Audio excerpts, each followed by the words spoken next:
সন্তানের 12টা হকের কথা মনে রাখবো। জোরে বলেন কয়টা? এই জায়গায় পিতা যারা আছেন হাত তোলেন। মাশাআল্লাহ, এই সবই তো মাশাআল্লাহ। হাত নামান। জি জি। পিতারা সন্তানের 12টা হক মনে রাখবো। কয়টা?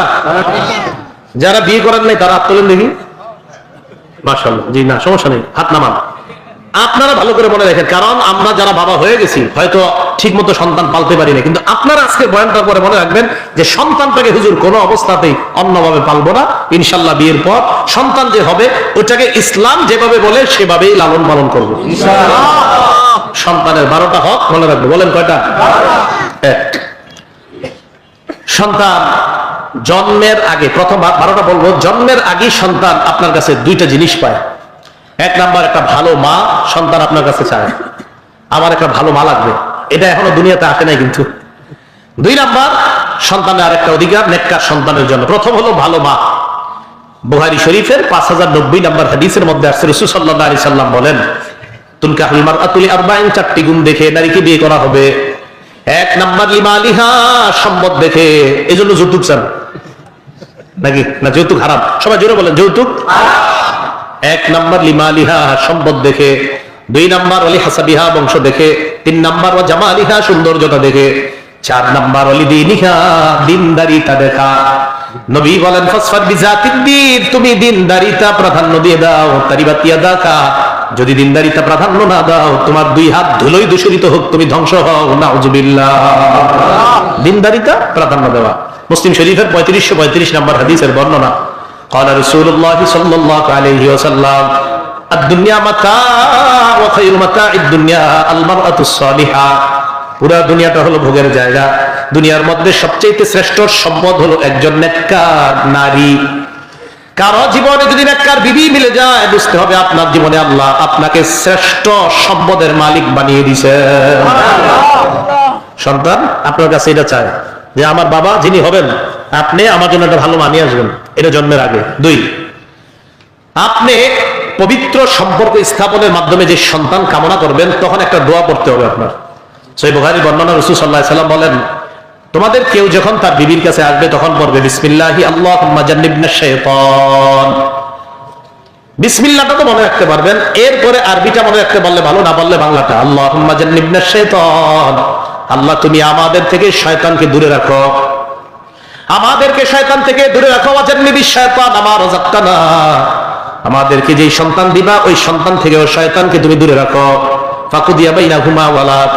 এই দোয়া করার পর, তাদের পবিত্র সম্পর্ক স্থাপনের পর যদি সন্তানের ফয়সালা হয়ে যায়, লাম ইয়াদুররুহু শাইতান, কোন বর্ণনায় লাম ইয়াদুররুহু শাইউন, এই সন্তানকে শয়তান কোনো ক্ষতি করতে পারবে না। এইটা হলো বিয়ের আগে, মানে জন্মের আগে। এবার জন্মের পরে সন্তানের 12টা অধিকার আপনার কাছে পায়। বলেন কয়টা অধিকার? 1 নাম্বার, প্রথম অধিকার, সন্তান জন্মের পরে ফেসবুকে একটা ছবি তুলেই আপলোড করবেন আসার আগে দুনিয়াতে। এটা প্রথম অধিকার। এটা এখনো মানে আসতেছে না, এখনো ওই আপনার ওই রুমে রয়েছে, এখনো যে রুমে আপনার বাচ্চারা হয়েছে ওখান থেকে আসার আগে দেখাও যাইতেছে যে মা ছেলে সাথে পাশে আছে, ওই মায়ের মধ্যে এখনো পরিষ্কার করা হয়নি, দেখেও বোঝা যাচ্ছে, ছবি দিয়ে দিয়েছে ফেসবুকে। এটা হলো প্রথম অধিকার। এটাই তো করতেছে দাদা। এই অধিকার ম্যাক্সিমাম লোক এই অধিকারটা পালন করতেছে।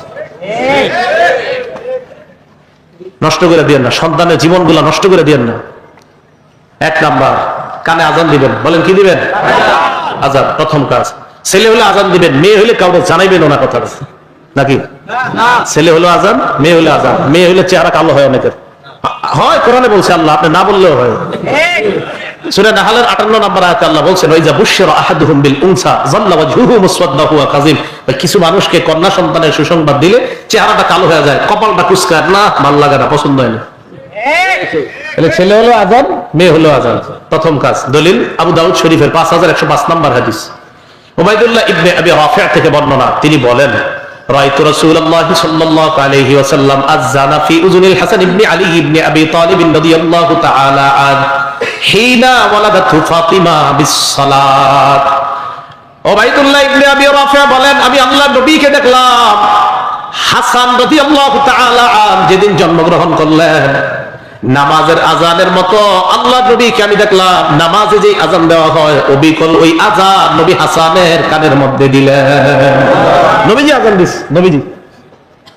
তাহলে প্রথম অধিকার আজান, এই আজানটা ওর কানে প্রথমে আল্লাহ শব্দটা ওর কানে দিবেন, আল্লাহ কবুল করেন। দুই নাম্বার তাহনিক করানো। বলেন কি করানো? তাহনিকটা আগে বুঝেন, পরে দলিল দিচ্ছি। একজন আল্লাহওয়ালার কাছে নিয়ে যাবেন, বর্তমানে তো নিয়ে যাওয়া যদি কষ্টকর হয়, যদি কোনো আল্লাহওয়ালা রাজি হয় তো আল্লাহওয়ালাকে নিয়ে গেলেন দাওয়াত দিয়ে, বাকি না নিয়ে আপনি ওনার কাছে নিয়ে যাওয়াই ভালো। অথবা এমন জায়গায় যেন আপনার সন্তান হয়, আশেপাশে মসজিদ আছে, কোনো আলেম আছে ভালো, ওনার কাছে আপনি নিয়ে যাবেন। বাচ্চাটাকে নেওয়ার পরে উনি একটা খেজুর চাবাবে, চাবানোর পর প্রথমে থুতু বাচ্চার মুখে দিবে, এরপর খেজুর চাবানো যে খেজুরটা এখানে সামান্য অংশ বাচ্চার মুখের ভিতরে ওই তালুর মধ্যে হালকা লাগাই দিবে। এটাকে বলা হয় তাহনিক। বুখারী শরীফের 3909 নম্বর হাদিস। আসমা বিনতে আবু বকর রাদিয়াল্লাহু তাআলা আনহুমা, মানে আবু বকর সিদ্দিক রাদিয়াল্লাহু তাআলা আনহুর কন্যা আসমা, তিনি বলেন আন্নাহা হামালাত বি আব্দুল্লাহ ইবনে জুবাইর রাদিয়াল্লাহু তাআলা আন, আসমা রাদিয়াল্লাহু তাআলা আনহার পেটে যখন আব্দুল্লাহ ইবনে জুবাইর রাদিয়াল্লাহু তাআলা আন, আব্দুল্লাহ ইবনে জুবাইর হলেন একজন ঐতিহাসিক সন্তান। কি সন্তান? উনি ঐতিহাসিক। ঐতিহাসিক হওয়ার কারণ আছে ওনার। আসমা বিনতে আবু বকর বলেন, আমি যখন আমার সন্তান আব্দুল্লাহকে পেটে নিলাম, খরজতু আনা মুতিম্মুন, আমি মদিনায় হিজরতের জন্য বের হলাম, এমন অবস্থায় আমি আসন্ন প্রসবা, মানে যে কোনো সময় বাচ্চা হয়ে যেতে পারে, এমন অবস্থায় আমি মদিনায় রওনা করলাম। ফাতাইতুল মাদিনাতা ফানাজালতু বিকুবা, মদিনায় আসলাম, কুবায় অবতরণ করলাম। মদিনায় এসে কুবায় অবতরণ করার পর ফাতাইতু বিহিন্না ফাওয়ালাতুহু, আমি আমার সন্তানকে প্রসব করলাম। ফাতাইতু বিহিন নবিয়্য সাল্লাল্লাহু আলাইহি ওয়াসাল্লাম, আমি সন্তানটাকে নিয়ে আল্লাহর নবীর কাছে গেলাম। ফাওয়াদাতুহু ফি হাজরিহি, আল্লাহর নবীর কোলে দিলাম। ফাদআ বিতামরা, নবী খেজুর আনলেন। ফামাদাগাহা, খেজুর চাবাইলেন। সুম্মা তাফালা ফি ফিহি, আল্লাহর নবী তার থুতু মুবারক আমার সন্তানের মুখের মধ্যে দিয়ে দেয়। ইতিহাসের মধ্যে আসছে, বুখারীর বর্ণনা আসছে, ফাকানা আউয়ালা শাইইন দাখালা জাওফা আব্দুল্লাহ রিকু রাসূলুল্লাহ সাল্লাল্লাহু আলাইহি ওয়াসাল্লাম, আব্দুল্লাহ ইবনে জুবাইরের পেটে দুনিয়ার কোনো খাবার যায় নাই, সর্বপ্রথম আল্লাহর নবীর থুতু মুবারক তার পেটে যায়। দুনিয়াতে আসার পর নবীর থুতু সর্বপ্রথম তার পেটে যায়। ভাবা যায় কত বড় ফজিলতের কাজ। নবীজির থুতু মুবারক সর্বপ্রথম আব্দুল্লাহ ইবনে জুবাইরের পেটে গেছে। হাদিসের শেষে আছে ফাকানা আউয়ালা মাউলুদিন ওয়ালিদা ফিল ইসলাম, মুসলমানরা মদিনায় হিজরত করে যাওয়ার পর কারো সন্তান হয় না। কাফেররা বলাবলি করতে লাগলো এইগুলা মনে হয় যত খারাপই আছে সব মদিনায় নিয়ে আসছে, নাউজুবিল্লাহ। এই মদিনায় মুসলমানরা যাওয়ার পর সর্বপ্রথম যে সন্তানটা হয়েছে মুসলমানের, তার নাম আব্দুল্লাহ ইবনে জুবাইর। এই জন্য উনি একজন ঐতিহাসিক সন্তান। এই আব্দুল্লাহ ইবনে জুবাইর মুসলমানদের প্রথম সন্তান কখন? মদিনায় যাওয়ার পর। তাহলে দুই নাম্বার তাহনিক করা। তাহনিকটা মনে থাকবে সবার। আবু মুসা রাদিয়াল্লাহু তাআলা আনহু একটা বর্ণনা আছে সহিহ বুখারী 5467 নাম্বার হাদিস। তিনি বলেন, বুলিদালি ওয়ালাদুন, আমার একটা সন্তান হয়েছে, ছেলে হয়েছে। ছেলে হওয়ার পর আমি আল্লাহ নবীর কাছে নিয়ে গেলাম। নেওয়ার পর আল্লাহ নবী তাকে তাহনিক করাইলেন। সাম্মাহু ইব্রাহিম, তার নাম ইব্রাহিম রাখলেন। এই হাদিস থেকেও বোঝা যায় আল্লাহ নবী তাহনিক করাইলেন। তাহনিক মানে খেজুর চাবা হবে, চাবানোর পর প্রথমে থুতু দিবে, দেওয়ার পর এরপর চাবানো খেজুরের সামান্য অংশ দাঁতের মাড়ির মধ্যে লাগায় দিবে, মুখের মাড়িতে। তো দুই নাম্বার তাহনিক করা। তিন নাম্বার, আমরা যারা নবজাতককে দেখতে যাব, ফেসবুকে ছবি টবি না তুইলা আমরা তার জন্য বরকতের দোয়া করব। বলেন কিসের দোয়া?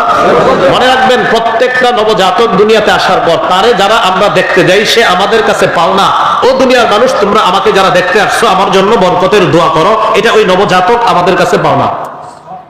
দলিল আবু দাউদ শরীফের 5106 নম্বর হাদিস। আন আয়েশা সিদ্দিকা রাদিয়াল্লাহু তাআলা আনহা ক্বালাত, আম্মা জান আয়েশা বলেন, কানা রাসূলুল্লাহ সাল্লাল্লাহু আলাইহি ওয়াসাল্লাম ইউতা বিসসিবিয়ান। আম্মা জান আয়েশা বলেন, আল্লাহ নবীর কাছে বাচ্চাদেরকে আনা হতো, আনার পর ফাদউ লাহুম বিল বারাকা, আল্লাহ নবী তাদের জন্য বরকতের দোয়া করতেন। কিসের দোয়া? একজন বিখ্যাত আলেম নাম আইয়ুব আস-সুখতিয়ানি রাহমাতুল্লাহি আলাইহি, কানা ইযা হান্না বিমাউলুদিন, উনি যখন কোন নবজাতককে স্বাগত জানাইতেন, নবজাতককে স্বাগত জানাইতেন যখন, নবজাতকের বাবাকে উনি বলতেন, জাআলাহুল্লাহু মুবারাকান আলাইকা ওয়া আলা উম্মতি মুহাম্মাদিন সাল্লাল্লাহু আলাইহি ওয়াসাল্লাম, তোমার এই সন্তানটা তোমার জন্য এবং গোটা জগতের উম্মতি মুহাম্মাদের জন্য আল্লাহ বরকতের কারণ বানায়া দেন। ছবি তুলতেন না দোয়া করতেন? দোয়া। তাহলে 3 নাম্বার বাচ্চার জন্য বরকতের দোয়া করা। 4 নাম্বার আকিকা করা। বলেন কি করা? আকিকা করা।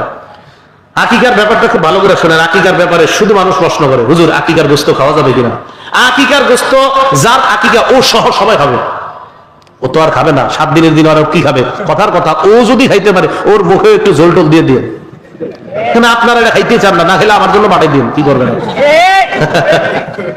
পবিত্র খাদ্য খাইতে চায় না, ধরিস না। মুরব্বীরা বুঝায় আকিকার গোস্ত খাওয়া যাবে না মানে কি? এটা আনন্দ করে খাবেন, মনে থাকবে তো আকিকার গোস্ত খাওয়া যাবে, খাবেন। দেখি কারা কারা খাবেন না, খাবেন না, এটা পবিত্র, খাবেন। বুঝি নাই এটা মানে এমন একটা হয়েছে আপনার দেখা মানে হয়ে গেছে এরকম না, এটা মনে হয় কি জানি, আরে কি জানি মানে, হ্যাঁ গরিবদেরকেও দিয়েন, কিন্তু আপনারাও খাবেন না, জায়েজ। প্রথম কথা আকিকা কততম দিনে করবেন? প্রথম কথা আকিকা 7ম দিনে করবেন।